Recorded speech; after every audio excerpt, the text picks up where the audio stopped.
Well, Hi, everybody. yes, Laura, thank you for joining us. It gives me great pleasure to introduce Laura Larson, who is the proprietor, owner, the person who got started Odyssey Books right near the library on Green Street. My own interest in her bookstore arose from me being working at an independent bookseller slash cinema when I was about 19, 20 years old. And so I have a special place in my heart for independent booksellers and have spent a lot of time volunteering over at Buffalo Street Books. We are very lucky here in Ithaca to have three bookstores, one used in Autumn Leaves, Buffalo Street over in the DeWitt building, and our most recent edition, Laura Lauer's Odyssey Books. She's going to be telling us about her journey to create this independent bookstore. Laura, I hand it over to you. Oh, thank you so much, Mark. I'm going to try, we'll hope the technology works with me, to share my screen so you're not just looking at me. You can be, if you put it on view, I put together a little just visual presentation because I think that's more interesting than looking at this, although it's not going to compete with those eagle visuals, which were pretty impressive. Thanks again for inviting me, Mark. That's very nice of you. And let's see if I can, let's see, hold on. I'm gonna have to, sorry, I haven't had to do a share the screen situation before. I'm having some trouble figuring out. Laura, bottom of the Yes. screen, hover over the bottom and share screen should show up as you hover over the bottom. All right, great. And let's see, it's going to share, and then we'll see if I can get it to, let's see, I'm trying to find my slideshow. There we go. All right, can everybody see that? Yes. Thumbs up. Got Okay, it. great. All right, yay, step one. Okay, so I wanted to let everyone know that I was actually, I wasn't born in Ithaca, but I moved here in 1972. And so I spent my childhood at the Tompkins County Public Library, one of my favorite places, and also at the Corner bookstore. And when I grew up in Ithaca, there were so many independent bookstores. It was such a fun memory for me to spend my days wandering the stacks, and that's sort of always been my first love, if truth be told. I went to high school here, I went to Cornell, and when I graduated, I moved around the country quite a bit, actually, Chicago, Los Angeles, Boston, Seattle. So I've lived on both coasts and in the middle. And during that time, I served as a corporate banker, lending to large corporations. I had 3 kids. I stayed home with my kids. I started a nonprofit that was dedicated to early math education. I did a lot of volunteering. And one thing I never did was work in a bookstore or any kind of retail establishment at all. So you might wonder what I was thinking, but it had always been my dream, kind of the back of my mind bucket list, to have my own bookstore. And I went into independent bookstores everywhere I traveled, trying to get a sense of what I loved about them, and what I think always sort of thinking, what would I do if I ever had a chance to do it myself? So come 2017, my life took a change, which was the opportunity. My kids had all graduated from high school, and I thought to myself, what am I going to do next? What do I want to do with myself? I was talking to some friends who live in Ithaca. I don't know if you know Ed and Dina Crossmore. Ed is a practicing attorney in town. And Ed and Dina have a wonderful building, which you may or may not be familiar with, on Green Street at 115 West Green Street. It is a very beautiful old stone building. So I'm talking to Ed and Dina saying, like, what do you guys think? I've always had this bookstore idea. And Ed says to me, you should put it in my basement. I love that idea. And one of the best things about this is Ed is a bankruptcy attorney, and Ed never thinks any business is a good idea. He thinks all businesses are doomed to fail. So I was like, okay, that's a little bit of a good thing if Ed thinks that maybe this will work. And then his wife, Dina, says, oh my God, that basement is dangerous. You can't go down there. So we went to check it out because, I was like, well, I'm game just to sort of see. And as you can see from the pictures, it was indeed a place that had not received a lot of loving care over the years. So I don't one thing I will just quickly say about this building is that this building has been in Ed's family for over 120 years. It was originally purchased by his great aunt, Lucy Wilkinson, in 1911. And a member of Ed's family has lived here, or Ed converted it to a law practice during that entire time. So what you're seeing down here in the basement is 110 years of like, well, let's just add some wires. Let's just add some pipes. Let's just put something in the basement. And so that's what we were looking at. I realized when given this opportunity that I had some decisions to make. Did I want to do a bookstore? And keep in mind, I've never done anything like that before. And if I did I want to do it here? So I found something called bookstore school, and on the internet, of course. And I took myself down to Florida, and I went to a week-long class, series of classes in how to run a bookstore. And I took this picture because I was riding my bike to and from the class. And I was like, wow, this kind of feels like my moment, right? What am I going to do? Am I going to do this bookstore thing, or am I not? And after a week, which I often have referred to as scared straight for bookstore owners, I decided that I think I could take this on. One of the benefits I had, which I had mentioned to you, that one of the jobs I had was I was a commercial lender. So I have a background in, I'm not a CPA, but I have a background in, understanding financials, understanding financial controls. I haven't run my own business, but I've done a lot of business analysis. I had started a nonprofit, and so I had a sense of, I think this was more than just enjoying reading books. There is a lot to running a bookstore. It's a business at the end of the day, and a business which you probably possibly aware of has not only thin margins, but it's one of the only places I've ever seen where the price of the product is just printed. Like, I can't charge you more for a book. I mean, I guess I could try, but that would really be a quick way to discouraging business. So it's a very particular type of business. I sell the same book that every other bookstore sells. There's really, that's not how I'm going to differentiate myself. So it's a really interesting business. And it was good to get a chance of what are the pros and cons and what are my skill sets versus what's going to be asked for. And there's a lot of very industry specific things that go along with that, including inventory systems, et cetera. So it was great to have a chance to learn all about that. So I came back and thought, okay, I want to do this. Do I want to do it in this building? And it's not on the commons. It's not maybe the obvious location for a lot of people. Some of the things I really love about it were, I really love Press Bay Alley, which is why I included this picture. I think there's a lot of energy in that area. And, keeping in mind, I was making this decision, which I didn't say, in 2018, 2019 is when I'm deciding to do this. So 2018. So, pre-COVID, things are very lively. There's a lot of activity. It's half a block from the library. People who love books are walking up and down the street. And I love this building. The picture on the far left was taken around the time that Lucy bought the building. And this is what Green Street looked like.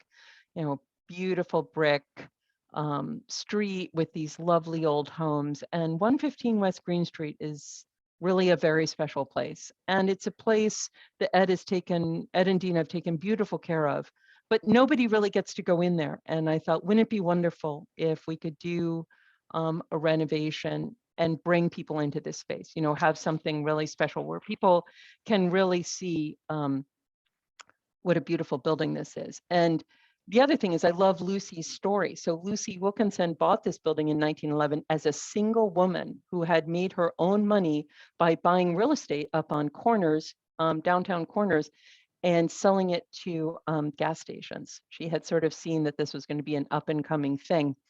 Lucy went on to marry Frank Bolton. And for those of you who've lived here a long time, the name Bolton Point will ring a bell. So Frank and Lucy were actually the two who developed the first Cayuga salt mine. They had bought the unfinished, the mine had sort of gone out of business. Someone had been trying to tap it unsuccessfully. They bought it. Frank was an engineer, and they pooled their money and ended up, hitting salt not long after they purchased it. And as you know now, this is one of the largest salt mines in North America. So I love that story. I love her connection to the town. And I really love the building. But I will say that doing a historic renovation is not for the faint of heart. There are a lot of logistics involved, and there were a lot of details around getting approvals, et cetera. So it took me quite some time. We actually had to start with rezoning the area. The area was not originally zoned for a retail business. It was just an office business. And you know, I spoke to many people and they agreed that these, you know, it made sense based on where it was, but this was just the beginning. There were approvals after approvals, people having to take a look at things and confirming.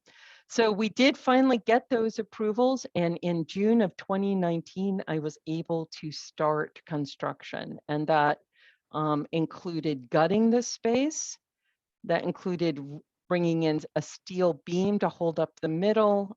We had to pour a whole new floor. We had to make a walkway, which was the ADA access point. So really was quite an undertaking. And I worked, you can see the picture at the top is my architect, Emily Petrina, and Jeff Mariani of Rocco Design and Build, both of whom were key people in doing it. And many people have admired the stonework on the walkway, which you can see some people know Kevin Riley is the one who put that in. So it was, you know, and you could see up in the upper left, those are bookshelves. So it was first we had to design a space that was commercially viable, which requires a lot of very specific details. Including, you know, the fire rating on the ceiling, the materials that you're using, we had to swap out. There was what I affectionately refer to as Mike Mulligan's steam engine trapped in the downstairs. The house had been was still heated with steam heat. And unfortunately, those pipes ran literally like through your face in the store. So the only way to turn this into a space was to eliminate the steam heat and replace it with air exchangers. So we did that. We had to check the humidity. We had to replace the floor. It was very interesting, and at the same time, try really hard to retain what was beautiful and special about this space, all while turning it into a commercial space. So this is just a few more pictures of, you can see the top picture is the building itself was originally built in 1830, and there was a rectangle, pretty standard, I think, at the time. What you're looking at is the underneath of a fireplace that was built in the original building, and then this room was added on. So when we did the construction, we left this wall as it was, including a little coffer in the ceiling that is the underneath of the upstairs fireplace. And you can see in the lower right, that room, which it's now our nonfiction room, looked not nearly as spiffy as it does now, but we did retain some of the stonework where we were able to, sort of above grade and above where we had put the bookshelves in. So that was fun. Really, the crew who did the work was truly amazing, and I couldn't have done it without this very talented craftspeople who helped me on the project.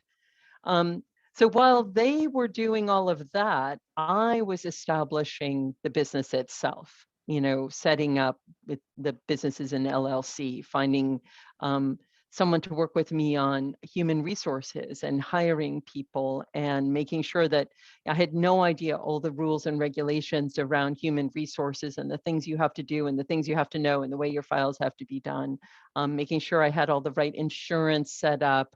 And also, so there was that, building the business. And then I put, this picture comes in from our Instagram account, because that's the other thing, social media. How are people going to know about us? Building awareness in the community, getting myself out there.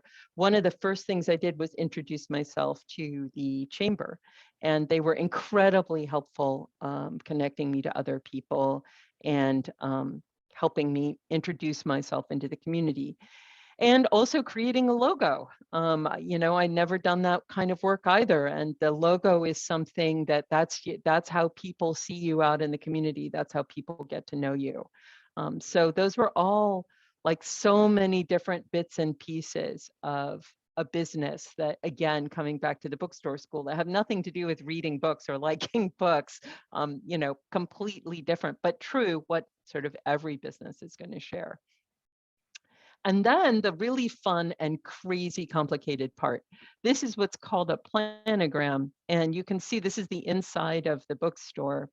And the first thing I had to do was figure out, where am I going to put the bookshelves and what's going to go where? And you might think, well, you could always, change that later.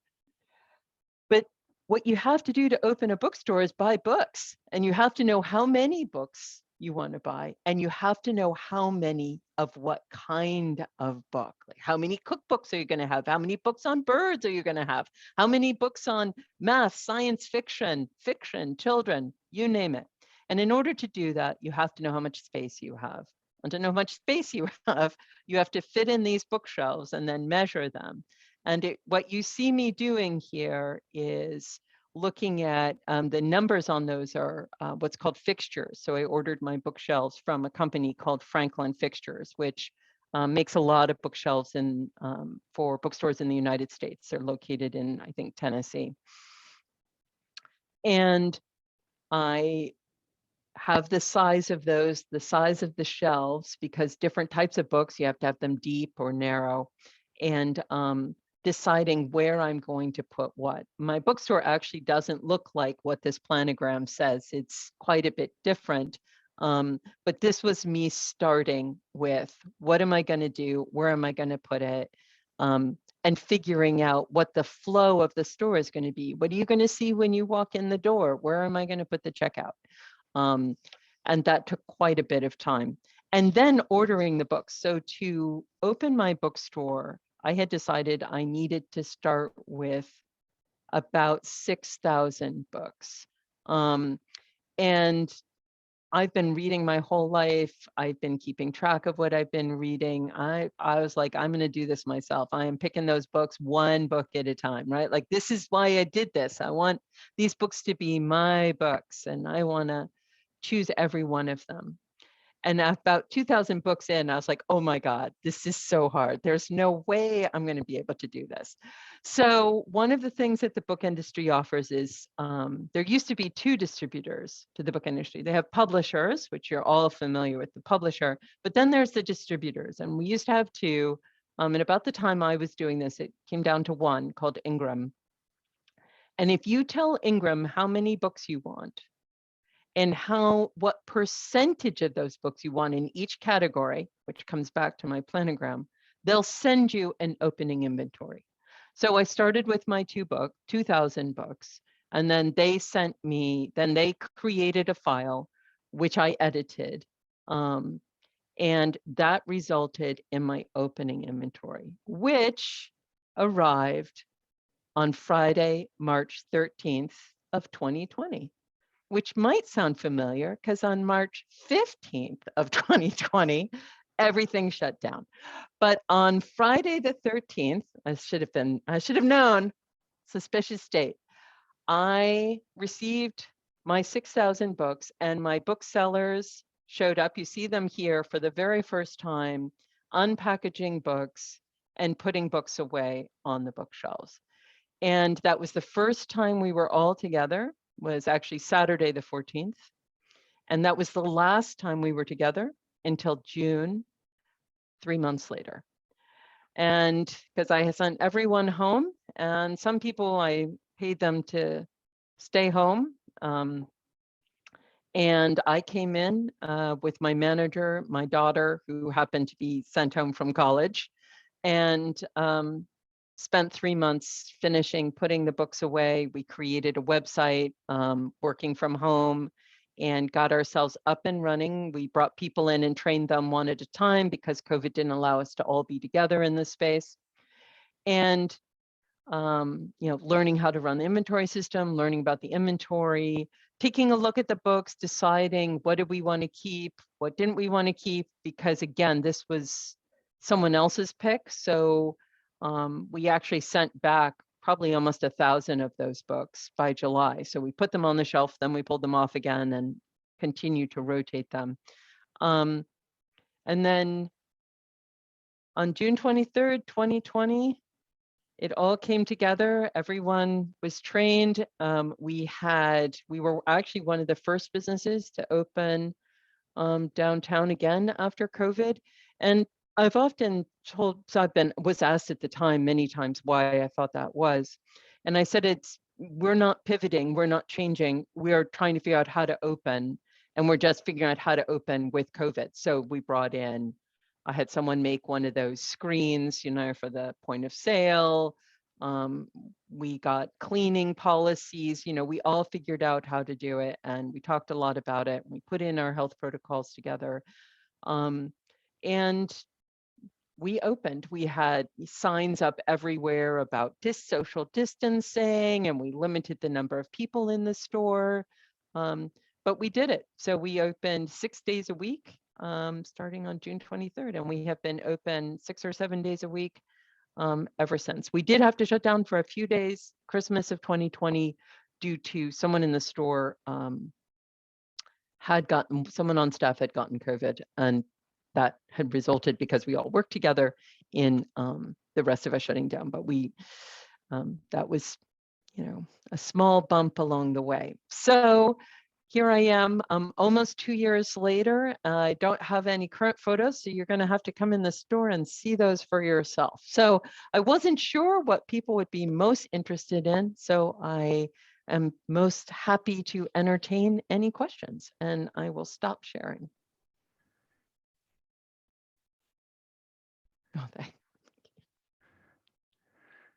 thank you. Thank you.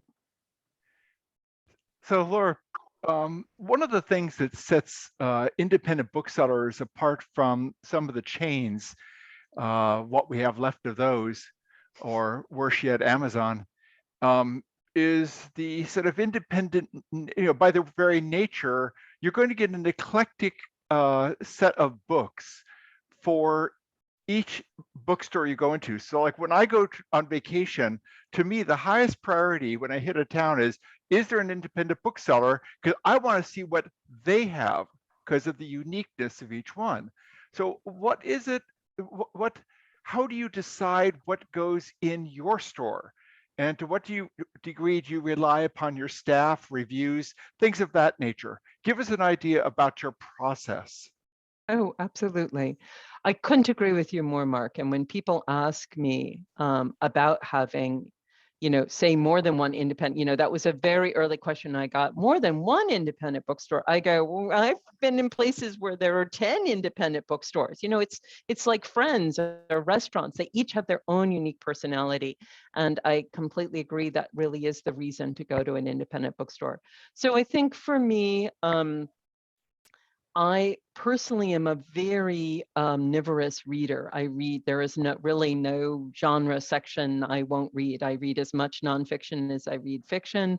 I read all over the place. So I think it's very important that a store, my store reflects that. So I work very hard. I think something that's a little unusual about us, which I think is very much me, is that I have a lot of what's called in the book industry backlist, which means something that wasn't published yesterday. I'm a big believer that there are classics, great books that didn't just come out yesterday, and they're still really wonderful books for reading. So I think you're going to see a larger selection of, again, that backlist in the whole part of the store. And then on top of that, I have some completely amazing people working for me. A couple of them have left, all really for good reasons. One of my early booksellers went to, not sure if you're familiar with St. John's. It's a school that has, they read everything original. They don't study math, they read Euclid. They read all original works. And she came in and she's like, oh, here's the philosophers you need to have. Here are the original books. She had her own stack. I have people who read a lot of poetry, who read new fiction, who My daughter, honestly, who's now off in grad school, loves to read middle grade readers and young adult fiction. And, she would be bringing that in. So we all talk together, we listen to each other. And something else that's very important to me that I did before the store even opened is I asked the community. I printed up these postcards and I handed them out and I left them in the store until we ran out of them. And now we just write it down on sticky notes. But I'm constantly asking people, what do you wish you could see that you're not seeing? Is there someone you think we should have that we don't have? Is there a topic, a person, an author?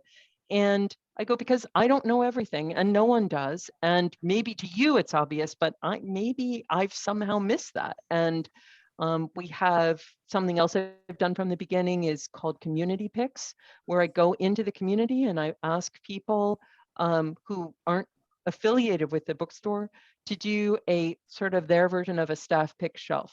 And this not only gets their voice in the store, it exposes us to books that we may not have known about. So we're always learning from other people.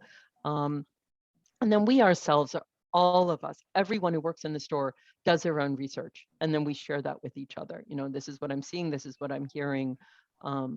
But I think it's a conversation. We're asking other people, we're listening, we're paying attention to what people are asking us for.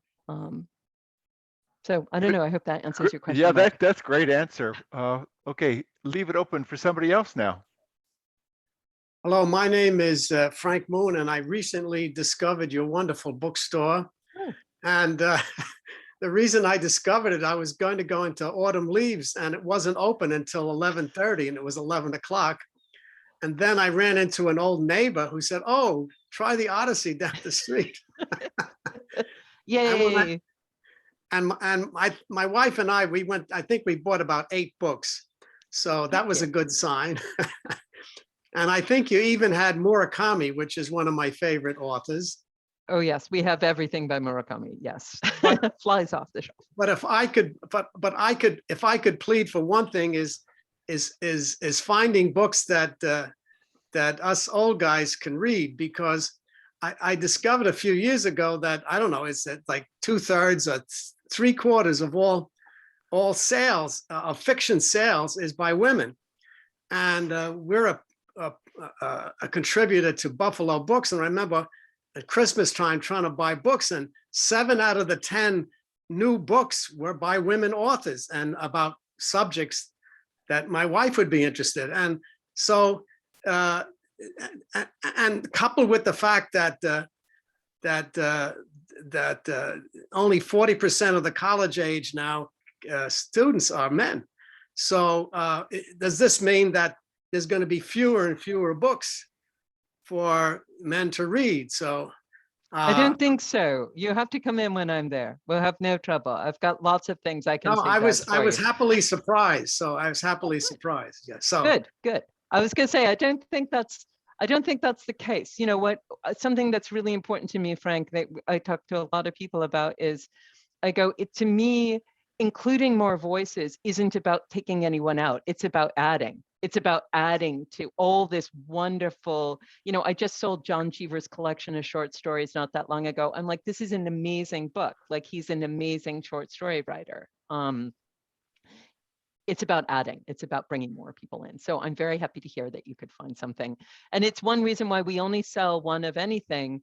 I have somewhere close to 7,500 different titles in my store. And that helps us be able to find something for everybody. Hopefully. Well, I wish you the best, and I'm looking forward to my next visit. Thank you. Well, thank you so much for stepping in. So the question, go ahead, Mario, go ahead. Yeah, I'm just amazed by this story of entrepreneurship and building this. And I wonder, if you put on your old banker's hat, would you have ever lent to somebody coming in trying to start a business like this? No, you'd be crazy. I think, I wasn't sure which parts to lean on. I'm very fortunate. And at this point in my life, I had money to put into this. And the way I chose to do this, no one it's not good business practice. But basically what I said was, I'm building the bookstore of my dreams. I'm paying everyone a living wage. I'm doing things the way I want to because I can. And I try really hard. I will straight up say I try really hard to share and give back with, right? Like I try to be not just generous to the bookstore, but generous in the community. I do think there are ways to open a bookstore that I would lend someone the money for, but not the way I did it. Yeah, that's a good question.